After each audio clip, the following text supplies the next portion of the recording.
It's back to you, Mr. Weisberg. This is the former Fisher Body Plant Redevelopment Project. This is at 6051 Hastings Street.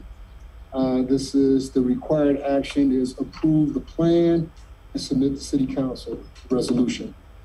Thank you, Mr. Chair. The last time this board met on May 25th, we recommended having the public hearing and the Community Advisory Committee meeting. The Community Advisory Committee met on the 5th, and the project recommended approval of it.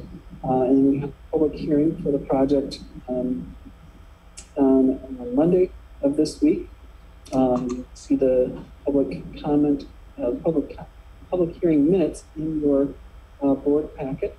There were a number of people present for the meeting, and from the results of that are in the project. We did receive 2 people who made comment for the project. So before you today is the project, Fisher Body 21 project. None of the terms have changed from the last time you saw the project. So the vote today would be regarding voting to recommend approval and move it on to City Council for this the Fisher Body 21 Brownfield. Okay, thank you so much. Any questions, board members?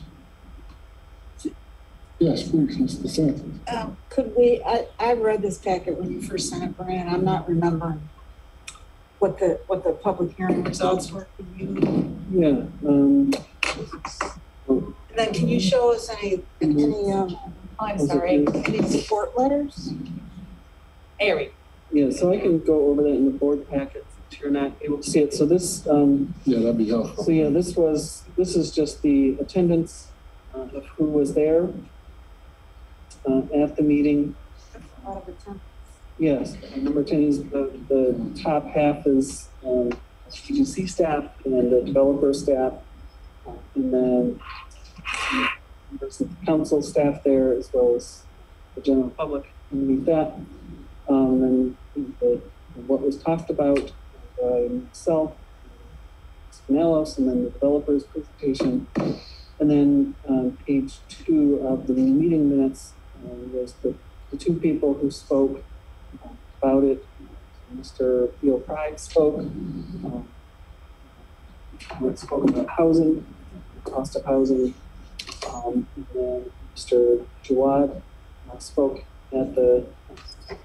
on it and asked about the Brownfield TIF and the tax abatements, how those 2 interplay together.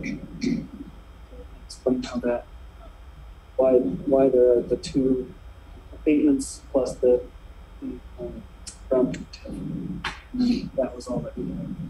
So it looks like Theo's comments had to do with the affordable housing crisis mostly. Yes, the affordable housing crisis, and then commenting that the price of the units. Yeah. And the rent, I should say, to be more precise. I think that was the same thing I asked him. Yeah. And I know that was a topic of the NAC, the Neighborhood Advisory Committee, discussions about that. Of is there a way to do that? And HRD did present and talked about the difficulty of doing that for this particular project. So overall, the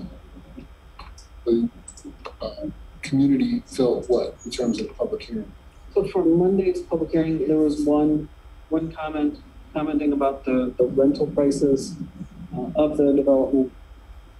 I would characterize it as not in favor of the rental rates for the development. And Mr. Jawad spoke, and I would characterize it as in favor of the project, favor of developing a large mortgage structure. Just had a question of why the two tax incentives together, or rather 3 tax incentives, I should say. Yeah, we wish them all the best for this one. Sir. Projects there. Yeah. Not for the faint of heart. That's right. That's right. Okay. Any other questions or comments, board members? just want to ask for clarity. There are affordable units set aside in the project, It correct? depends on how you define affordable. But at least at 80, 20 at 80? 20. Yeah, but 80% of AMI in Detroit is not affordable for most Detroit residents. Right, I just wasn't That's the sure. problem. They said there was a shortage, so Yeah. it wasn't clear if there was. But. Oh, yeah, to be clear, yeah, Mr. Pride's comments were about the city as a whole, Got it. not about this, that this was a deficient from city ordinances, but was talking in general about city requirements, felt that the affordability levels should be set lower. Got it. And Mr. Chair, just to clarify, what the developer said in response to my comment about that was that there was also a shortage of housing for, middle income, which of course is true. But, this is public subsidy that's being used. So, Mr. Chair, I plan to vote no on this, and I just want it on the record that it's a principled vote based on the fact that I do believe HRD does have subsidy that they could put into this in order to make more units more affordable.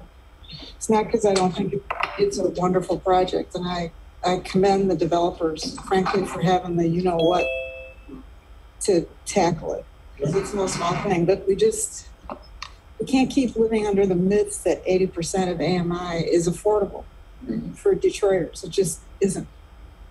It's the bottom rung of middle class, which is great, and we need good housing, but highest poverty city in the country. Yeah. Point well taken. Okay, all right, board members, we have a motion, please. Motion to approve. Second. All right, all in favor? Aye. Aye. All opposed? Aye. Okay, you have that report? All right. Okay, the motion passes. Okay, or passed. This last project is 411 Paquette Brownfield Redevelopment Plan. The requested action is to authorize a public hearing to refer to the CAC.